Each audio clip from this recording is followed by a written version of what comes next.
Hi, this is Rúna, and you're listening to the Changemakers podcast, where we share tips, insight, tools, and stories from other changemakers designed to motivate you to become the change you want to see in your world. Make sure you join our Changemakers community at runamagnus.com/podcast. And now, this is your time to sit back, relax, and enjoy. Vidir Ragnarsson, our guest today. He is an equality advocate, and through his work, he has worked with companies to develop ways to manifest more equal and better functioning workplaces. Vidir has been working in the role of Group Head of People Analytics of Reykjavik Energy in Iceland since 2011. I met Vidir the other day. We had a coffee together, and I had to find out, how did Reykjavik Energy change their payrolls to a more gender, or basically closing the gender gap? What are their approaches? How did they manage to do that? And he was so nice to accept my invitation to become a guest on the Changemakers podcast. Vidir has this vision of creating more equal and better functioning workplaces, and he has a measurement to that. He has tools to that. They have created tools for that, and in this episode he is going to share with you how to do that, how to start, what are the benefits. So here we go. My guest, Vidir Ragnarsson. Welcome, Vidir, to the Changemakers podcast. Such a pleasure to have you as our guest. I'm so excited to hear your story and how you've been helping businesses and organizations to close that gender pay gap. Thank you, Rúna, and thank you. Your work is exceptional. Tell us more. How does the whole thing happen for you? Well, the whole thing happened to me through my job at Reykjavik Energy, and I owe what I am doing to the foresight of the management there in their equality emphasis and equality work. The CEO, Vidir Ragnarsson, came there 2011, and he decided, not single-handedly, but with the management team, that Reykjavik Energy should get away with gender pay gap, no matter what. No excuses. We should find all the way we could to eliminate it. Mm-hmm. And then it was up to me and us at the HR department to find some ways to execute what we have been told to do. So it was not just an emphasis on gender pay gap, but a decision. We have to eliminate gender pay gap. So that basically what you're saying, agenda. The first thing that needs to be done is to make that decision. So it's basically what I'm hearing is, hey, you just need to make a decision. That's what we're going to do. We're going to close this. Yeah. So nothing like, we're going to try to do that. It's like, we're just going to do that. Yeah. Okay. Closing the gender pay gap, and then we had to structure how we would do that. It is relatively easy to show gender pay gap as a zero if you just measure the right thing, just like the pay is being paid. So that was not, and then you are cheating. Basically, you are showing something that is not really there. Okay, tell us more. What do you mean exactly by that? How can you know? Because I know that's something you often hear, that you said, oh, you can just do that. What are the things that you need to look at?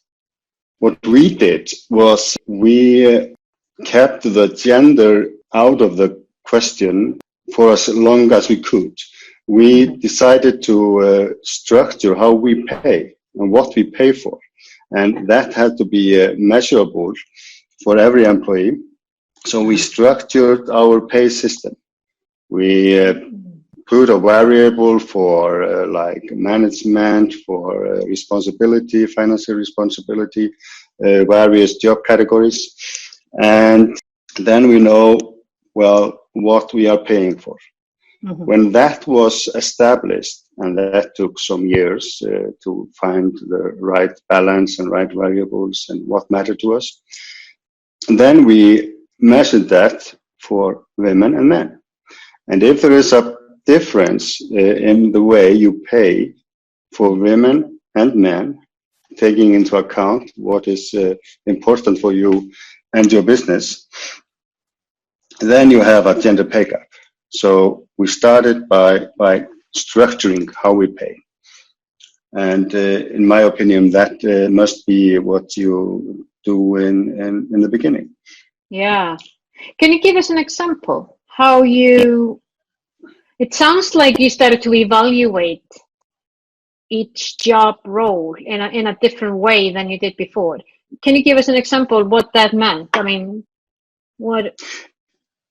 Yeah, when you are looking at pay, it's just a number, and someone gets high pay and someone gets low pay. But you could go from there and explain it backwards.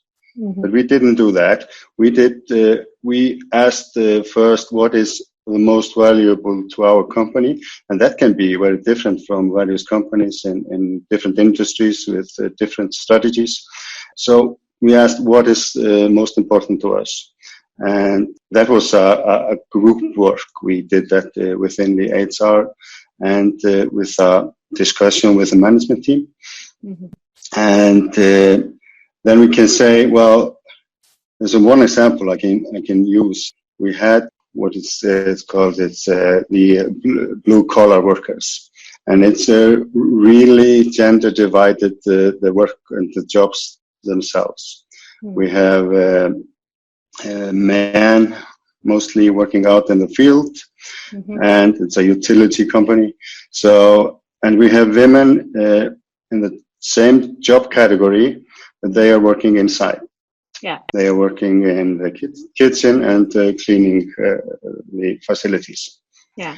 So at the start, we did have this in the same category, and then we saw there was a difference between the men and the women, and instead of addressing that difference in the beginning, we structured a new variable, which we called, are you working inside or are you working outside?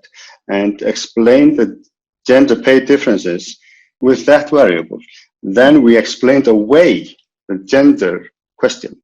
So we had to look us in the mirror and said, well, we are not getting away with closing the gender pay gap with such a way of explaining how we pay. Are we really going to say it's more difficult and or less difficult to be inside cleaning and in a hot kitchen whole day, holding big things and heavy things rather than working outside? Yeah. So no, we don't consider it that way, and the only way we had to do it was to take this new variable out and pay the women more. And that's how we did that. Yeah. So it's really about reevaluating all the different roles that are in the business. And it's interesting as well. And it must be an ongoing conversation about what is most important for us, and take that down as to how people are being paid, because that must change as well. I'm assuming. Yeah, an organization is evolving, and what might be really important today might not be as important tomorrow. Yeah, and also the market environment is important in this respect. Implement a new strategy and go in new ways, and then you have to change the system of how you're paying and what is valuable to you. And I think this is, besides giving you some idea about the gender pay gap, it is a good exercise and it's a good business case to do that exercise, to evaluate who are those who deserves to be paid the most according to the strategy and how I'm working. Mm-hmm. And then you have to look at your implicit biases, because we all have, and the Western societies and all societies are built in that way, that we look at men as more powerful. We put them in leader positions. And so you could explain, well, we have all the most important jobs being in the hands of men.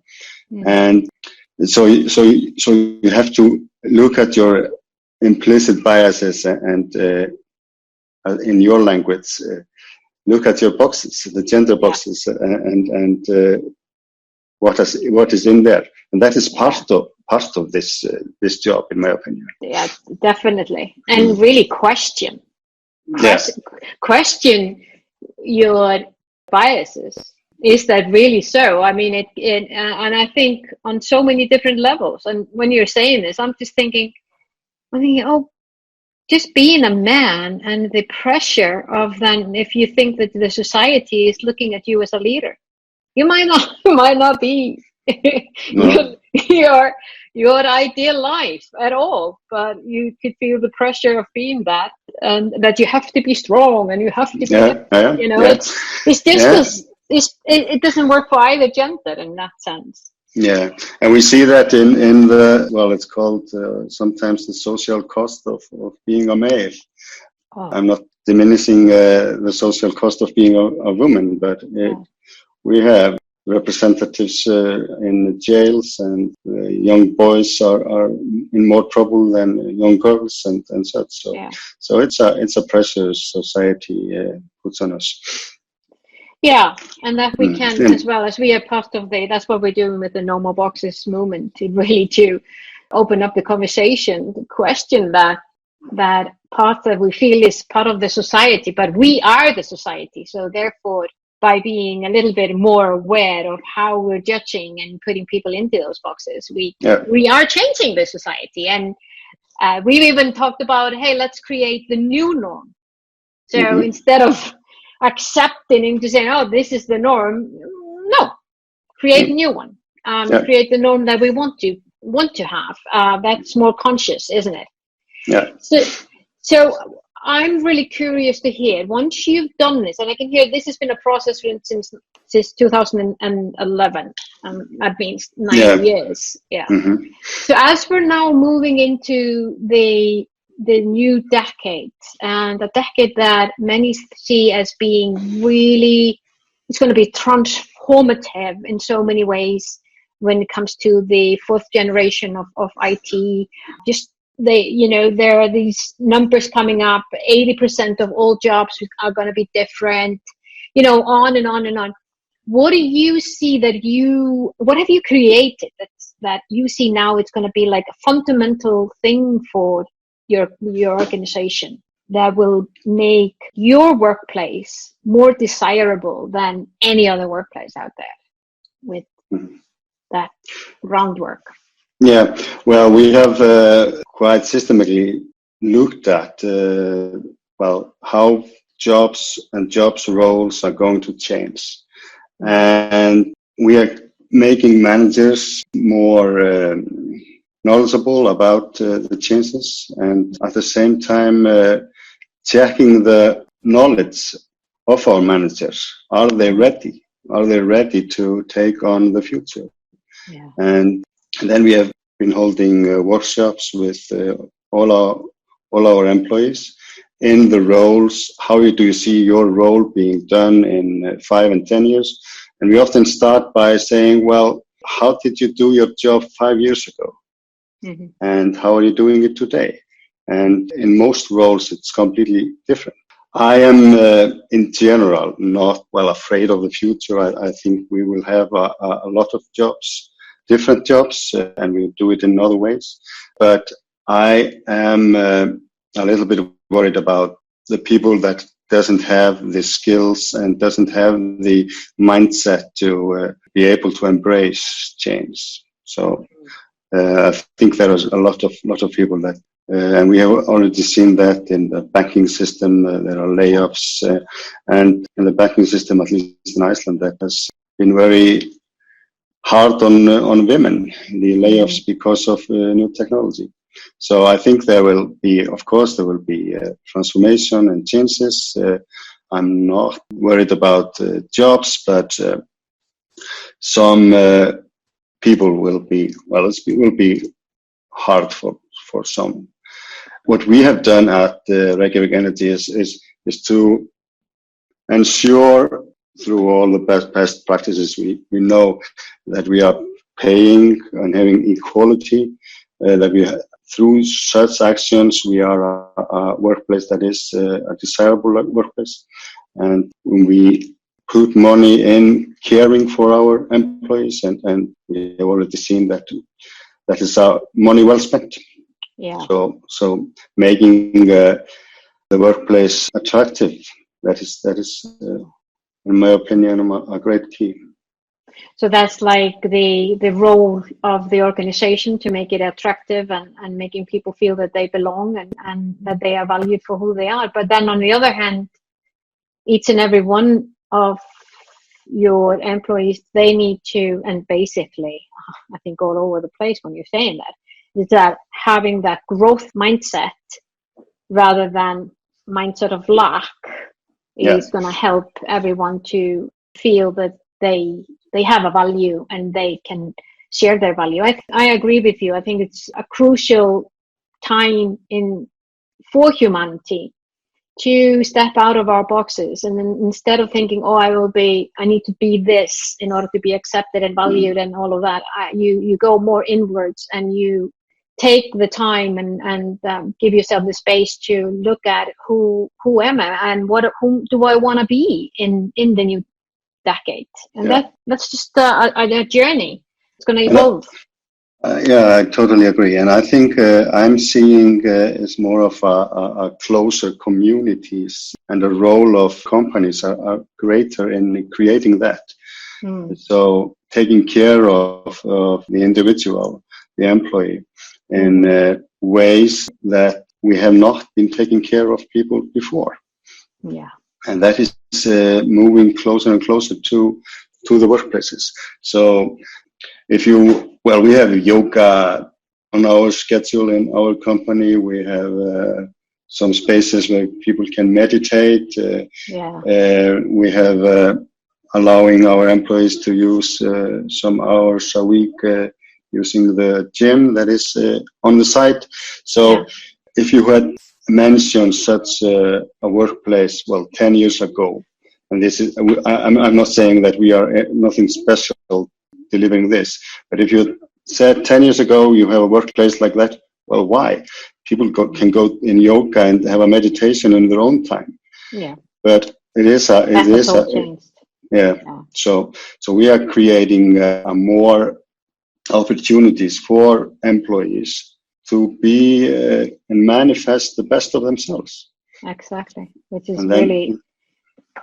it's phenomenal. I know that you're on a mission to create more equal and better functioned workplaces, which I absolutely love, and share that mission with you.